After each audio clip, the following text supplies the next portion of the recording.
ప్రపంచమంతటా కూడా ప్రియులరా కుటుంబాలు చాలా చాలా ఇబ్బందికరమైనటువంటి పరిస్థితుల్లో ఉన్నట్టుగా గమనిస్తూ ఉన్నాం. The rate of divorce is increasing all the more and more so in churches as well.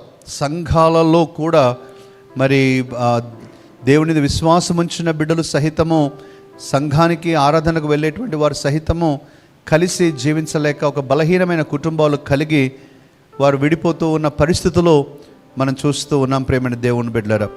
So ఈరోజు మనందరం కూడా మరి కుటుంబాల గురించి ఆలోచించాల్సినటువంటి పరిస్థితి చాలా చాలా ప్రాముఖ్యమైనదిగా నేను భావిస్తూ ఉన్నాను.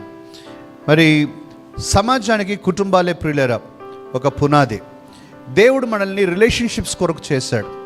Relationships are the key part of our life. ఒక మనిషిని రిలేషన్షిప్స్ లేకుండా, సంబంధాలు ఏవి లేకుండా ఒక రూమ్లో పెట్టేసేయండి, చచ్చిపోతాడు ప్రియులరా, బ్రతకలేరు. జైళ్ళల్లో జరిగేది అదే. జైళ్ళల్లో జరిగేది ఏంటంటే ఖైదీలు వారికి కావలసిన వారి నుంచి దూరం చేస్తారు, ఆ రిలేషన్షిప్స్ని కట్ చేసేస్తారు. రిలేషన్షిప్స్ని కట్ చేసినప్పుడు వారు డిప్రెషన్లోకి వెళ్ళిపోయి భయంకరమైనటువంటి మరణాలు వారు చూస్తూ ఉంటారు ప్రియులరా. గట్టి హృదయం కలిగిన వారిని మరలా మా వాళ్ళని చూస్తానని అనుకున్న వాళ్ళు మాత్రం బయటకు వస్తారు, కానీ చాలామంది మరి వారి యొక్క జీవితాన్ని అక్కడే ముగిస్తూ ఉంటారు. So your family is important. మన జీవితంలో ప్రియులరా ఆరోగ్యకరమైన కుటుంబాలు ఉండటం చాలా చాలా అవసరం. అది నీకు చాలా ఇంపార్టెంట్, సంఘానికని కాదు, నీకే ప్రశాంతమైన జీవితం కొరకు, ఆనందకరమైన జీవితం ఉండాలంటే కుటుంబం బాగుండాలి ప్రియులరా.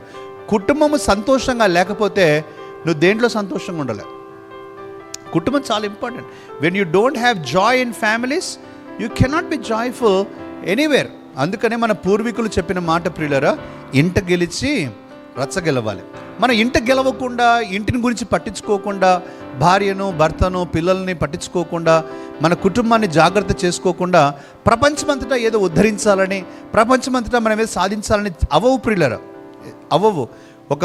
ఒక వ్యక్తిని నెరుగుతున్న ప్రియులరా ఎంత అచీవ్ చేస్తూ ఉంటారంటే ఎన్నో మెడల్స్, అవార్డ్స్, రివార్డ్స్ ఎన్నో సంపాదిస్తూ ఉంటాడు.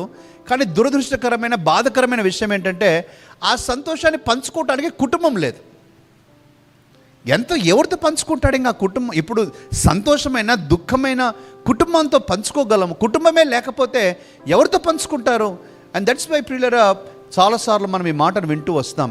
When everything goes away, when everyone leaves you, still your family will be there with you. అందరూ వదిలిపెట్టినా, అందరూ కూడా దూరం అయిపోయినా నీ కుటుంబం నీకు తోడుగా ఉంటుంది. The family will stay with you. మన కుటుంబాన్ని దేవుడు ఒక అందమైన పరలోక ప్రతిబింబంగా ఉండాలని చేశాడు.